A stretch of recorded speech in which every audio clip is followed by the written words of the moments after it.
We welcome the Superintendent of Jackson Public Schools, home of the Vikings, Jeff Beal. Hey, Jeff. Hey, how are you doing, Bart? I'm good. How are you doing today? It's a great day to be a Viking. It is. It's gorgeous outside. You can't just miss this one, right?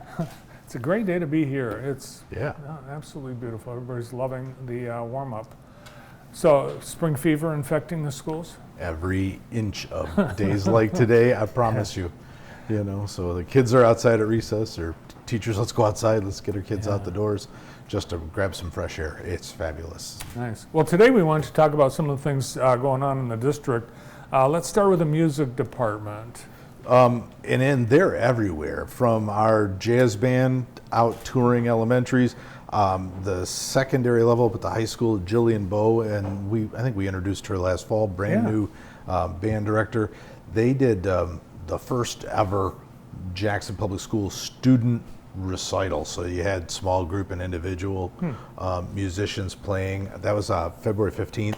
But we got band festival coming up Friday and Saturday. So just a lot. Wind ensemble this Friday, symphony band Friday, and cadet band Saturday. So a lot going on.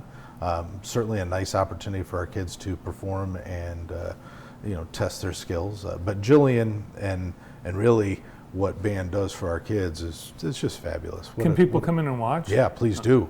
Please do. We'd love to have you. If you've never been to a festival experience, come and see everything from the sight reading to the pieces that they've prepared for a festival.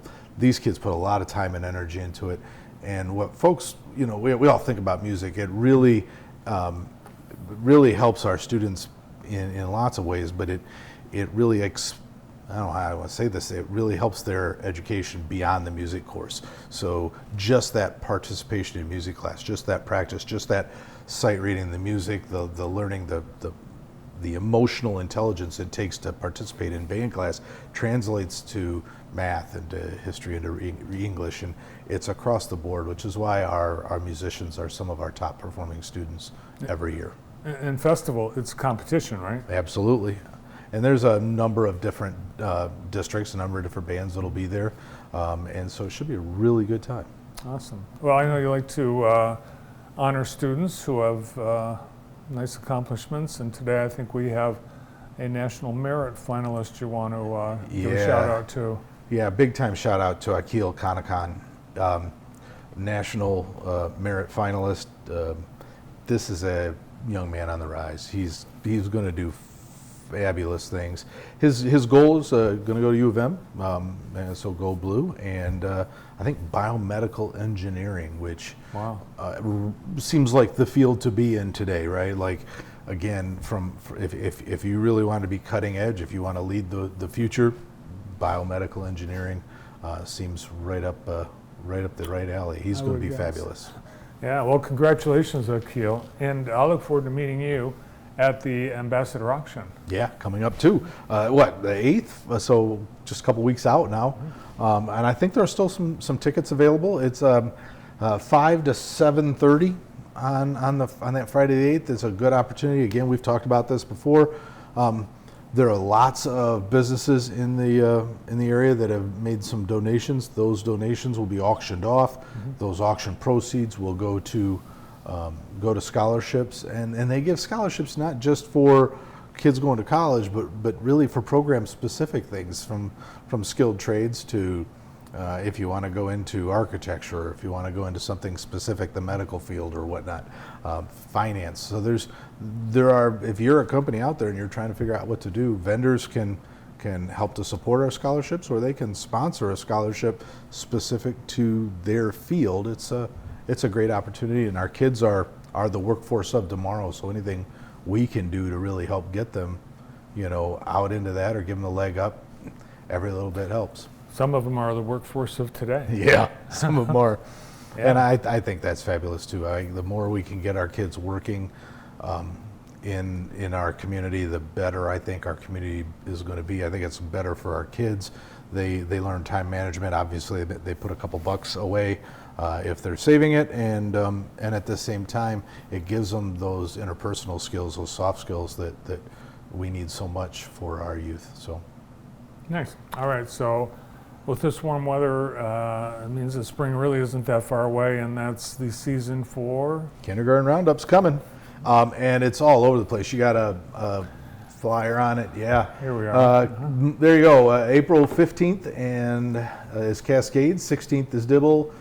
Obviously, you guys can read 18th Hunt, John R., Montessori, Northeast, Sharp Park. And here's what I need everybody to realize: when you look up here and you see the list of elementary schools, there's not one program that, well, it's just one size fits all. We've got a little bit of something for everybody. If you want, if you want that balanced calendar, obviously Hunt is there. You want a smaller, more remote building, you get John R. Lewis. You want a Montessori feel, you obviously JPS Montessori. So there's a lot going on. Sharp Park is rocking. Northeast is a wonderful, wonderful building.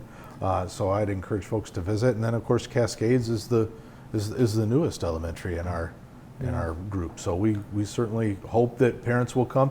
Obviously there's food and prizes and T-shirts and whatnot, but you know what we do is our roundups are really partnered with a lot of different groups that'll come in, and they'll help parents really feel comfortable for how can I get my kids involved in school? How can I make sure that they're school ready? And we're going to give them all the information that they need in order to be prepared to come to school in the fall. And of course, this is just the beginning, because we'll do a kindergarten camp, kind of that pre-kindergarten in the fall. So again, moms and kids and dads and kids can feel pretty comfortable. How do I make my way into school so nobody panics on the first day of school? It's a really neat thing that we do to help ease that transition. Seeing Sharp Park Academy up there prompts me to ask, how's the final bond project coming? Well, it's coming along. So I'm doing the punch walk. We're really chasing down, vendors just to come back and finish up some work. We're waiting on a couple of things still to come that are on order. But we're getting there.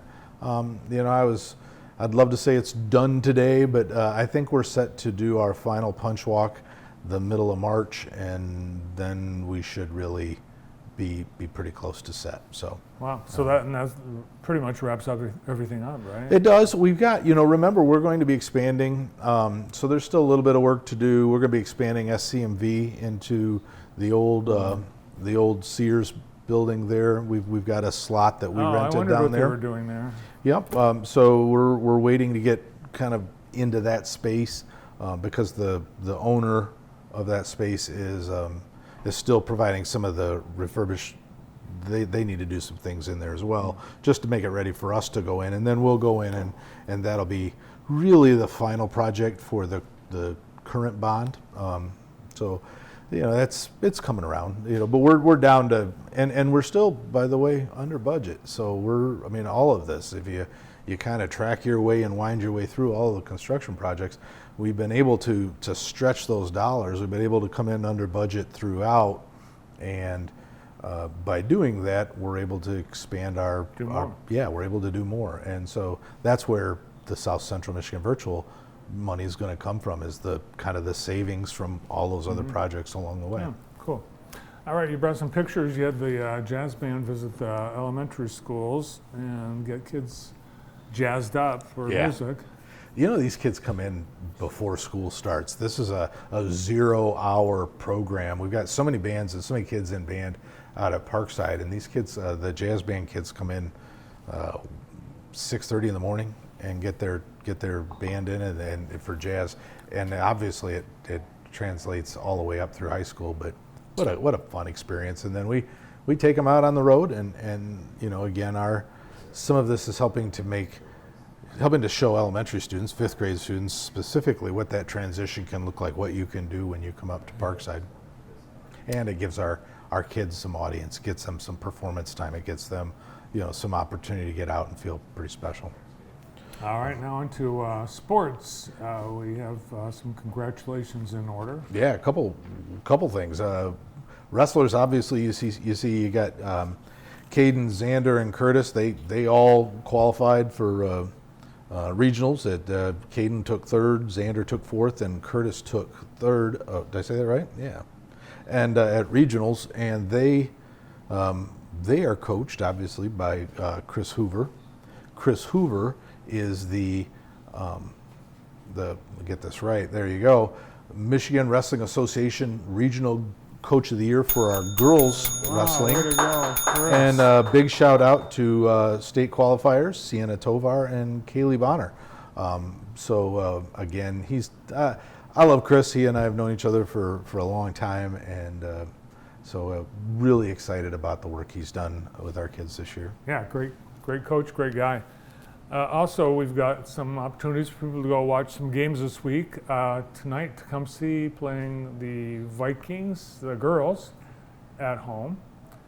And then you see everything there. And then the varsity boys later this week, and pay attention to Shaquan Wilson. Jeff Steers did a nice feature on his spotlight this past Sunday on Shaquan, how JPS athletics has brought him back into things. You know, athletics if athletics is the hook, if that's what it takes to get you through, if that's what it takes to really make you feel connected and established, it's a lot more than just about the score, and it's a lot more than just about running up and down the court. It is the family and the commitment and the work, but it really becomes a safe place for our students. And on that note, before I go, can I give a shout out to our conference champions, our girls gymnastics program? Again, just continuing a trend of dominating. What a fabulous turnout. And I see right there on stage Addison Richmond. I'm going to give her a shout out because it's her birthday today. So if we can do a big, quick happy birthday, Addison Richmond, it's her birthday. But Addison Richmond? Yeah. Addison Richmond, happy birthday. Yeah. But no, our gymnastics program, lots of people don't realize it's a collaborative group. It's one of those multi-school sports that we do, but they get out there and they really have a really good time. A number of years ago, we opened up the old pool in the Hunt building and transformed that into our gymnastics space, a permanent space with enough room to move around. And we're still evolving that space. We're still kind of, what do you need? And so there's some back and forth, and every year we do a little bit more out there. And again, conference champions. So congratulations to our Lady Vikings. All right, well, JTV Sports will be at Jackson on Friday night for the game against Holt. And our sports crew always looking for celebrities for the halftime interviews. So if you're around, stop by. Absolutely. Thanks for coming in. Thank you very much. Superintendent Jeff Beal. Well, stick around.